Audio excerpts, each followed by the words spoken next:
Here, describe an old person that you admire. You should say who this person is, how long you've known him or her, what qualities he or she has, and explain why you admire him or her so much. What might give us a problem with this topic card, talking for 2 minutes? When we don't know someone. Okay, you might not know any Or- old people. I think it could be too short because like the question itself, like who is this person? You can just answer like it's my uncle, for example. How long you have known him? Since my childhood. What qualities? That's where people, I think, have to figure out what are the qualities that they admire about the old person. It might take a little bit longer to justify. And also like why you admire and qualities, I think they would be like the same thing actually. Okay, so a problem that lots of people have with these topic cards about other people is that they run out of things to say very, very quickly. Yeah? Yeah. How could we solve some of those problems? Go outside of the questions. Okay, yes, remember you don't make a story on our own way. Yeah, okay, so remember you don't have to only describe these things given in the list. Absolutely, you can talk outside of them. So when we're telling them about these personal qualities, what could we do as we describe these personal qualities? We can talk about his behavior, his positive behavior. Yes, okay, good, Dylan. So talking about the behavior, to give some eggs. I think. Yeah, okay. Yes, Christine. Sorry. Oh, Tanchal Pan. Hi. Yeah. We can actually divide it into his physical and his like spiritual and mental qualities that you admire. So instead of saying about like his one quality like which is physical, you can just make it like divide it into 3 categories where you can talk more wider. Yeah, okay, that would be a very good approach as well, and it would be very good for structuring your talk. Good. If you want to do that, that is a very good approach. Going to be brilliant for your coherence. Yes. When we're giving these qualities, so I'm going to talk about, for example, my grandfather. I've known him all my life because we used to live next door to him. And I think he's quite an intelligent person. He's also very charitable. So I really admire him because of those things. What do I say next? How could I expand? Is that going to help me talk for a long time? No. What should I expand? Why is he charitable and intelligent? Okay. What makes him intelligent? Okay. Maybe give a story or example. Brilliant. Yeah. Okay. So I can tell some stories, give some examples, and that is going to keep me talking for a lot longer. So, for example, my grandfather was a really intelligent man. I remember, for example, he used to sit in his chair doing crosswords every day, and even with the most difficult clues that I would never have guessed, he would get them almost instantly. So he was quite a fast thinker. We also used to play chess together quite a lot, and he was very good at strategic thinking and planning ahead. And I personally never actually beat him, except for when I was very young, he used to let me win. So that I didn't lose interest in the game. Yeah. So I take an intelligent, I'm giving 2 or 3 different examples. I'm expanding them. Why am I saying this? Okay. Yeah. So just think about how you're going to, especially these qualities, and telling some stories as examples. That is going to keep you talking for quite a long time. Okay, you can also go back to our usual question words. Obviously, we are answering who. The whole topic card is mostly is who. When did we do things together? When did we play chess? We used to play chess on the weekends when they were looking after me. My parents unfortunately worked on the weekends and they needed childcare, and that was provided by my grandfather. Yeah. So when did you do these things together? So where did you do these things together? Every morning I would go to my grandparents' house before school, and I would see my grandfather sitting in his chair doing his crossword in the newspaper. Yeah. So giving a little bit more detail, going to their house. And then what qualities, why, how, anything you can think of for these, using these question words is really helpful as well. Right, guys, I'm going to give you a minute to think about it. We're only going to have 2 people speaking on this today, but don't worry, I'll make a note of who has done a topic card and who hasn't, so that next time different people will have an opportunity. Okay, so 1 minute while you think about this topic card. Who are you going to describe? What are you going to say?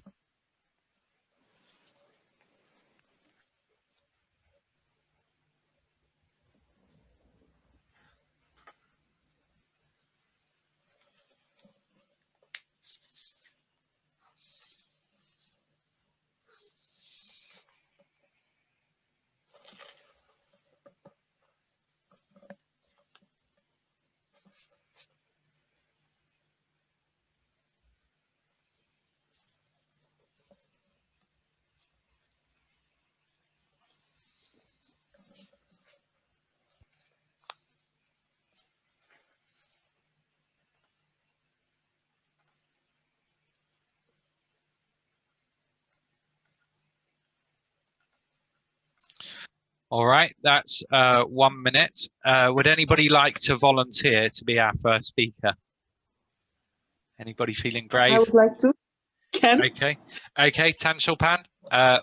Yeah, so remember you have 1 to 2 minutes for this. Don't worry if I stop you. I'll tell you when the time is up. Can you start talking now, please?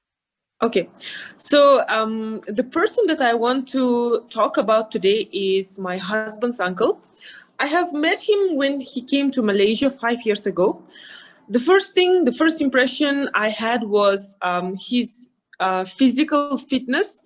Even so, he was 80 years old, but he looked as fit as 25 years old man. When we went to various parks, when we visited islands, one thing I noticed that he was the most active among us. He was the most active person, and I also noticed that he used to keep a very healthy lifestyle, taking vitamins. He never skips his meals, and he tries to eat a balanced meal. Which all these things sum up that his physical fitness comes from his lifestyle choice. That's one thing that I really admire about him.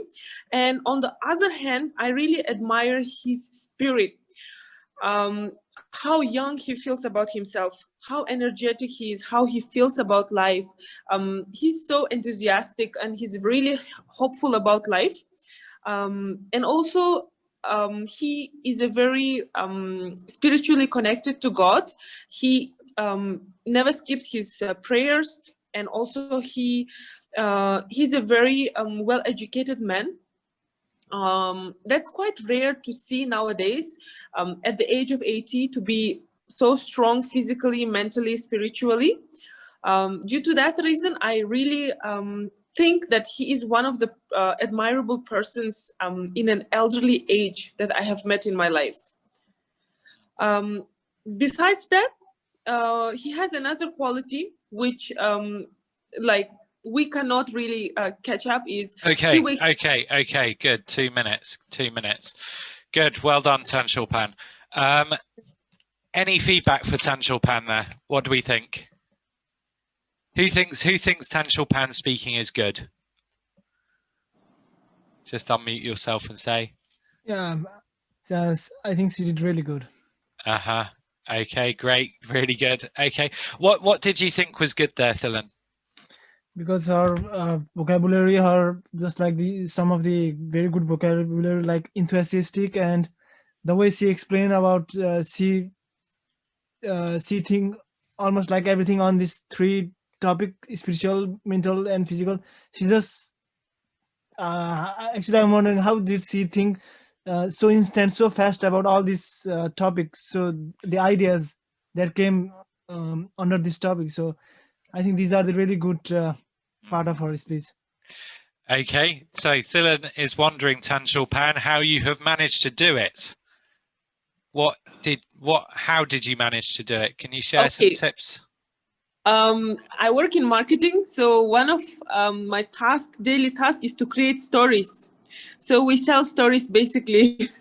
Even so, we sell education, but of course, like they say, facts tell, stories sell. So we always need to know how to link the stories, and we always have to use our imagination to convince people. So for me, when it comes to IELTS, I do the same thing. Whatever comes to your mind, first digest it a little bit and think about it for a while, and just think how you can structure it and just speak as much as you can. Don't stop. Wow, that's so nice. So the secret there is lots of experience and practice. Yeah, okay, good. And the way that you prepare this is really important as well. You should never, ever be writing full sentences. Choose keywords. When I do these topics, I don't even write specific keywords. I just write a series of question words to prompt, or I write very few keywords actually. When you look at my preparation for these, it is almost entirely WH question words. Okay. If you ask, so another thing you can do is treat the topic card as a series of questions that you want to answer. Yeah. For example, in the part 1 questions, if I ask you a part 1 question, most people can speak quite easily for 30 seconds. Yeah, 20 to 30 seconds on a relatively simple question. All we're doing in the part 2 is making a coherent string of questions and answering them one after the other. That is another good way to practice this. Yeah, really good, Tanshulpan.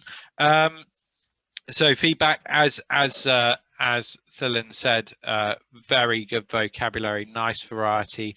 Fluency is good. One thing that you'll notice is you do rely quite a lot on or as you're speaking. Yeah. So if you watch back recordings of yourself speaking, you'll notice that you use this quite a lot to keep going. Yeah, this is my biggest problem since my childhood. I always like stop like this.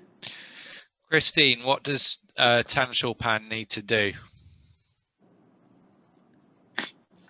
For me, I use prepositions. Yes, you have That's a issues with mistake that I do. prepositions. Yeah. What is it actually? Okay, that is a different problem specific to Christine. I think Christine, she should, yeah, sorry. Okay, yeah, you think she should? So, for me, I think she should just like take a little like dramatic pause to add effects for the words, like to add emphasis, and that would also help her think.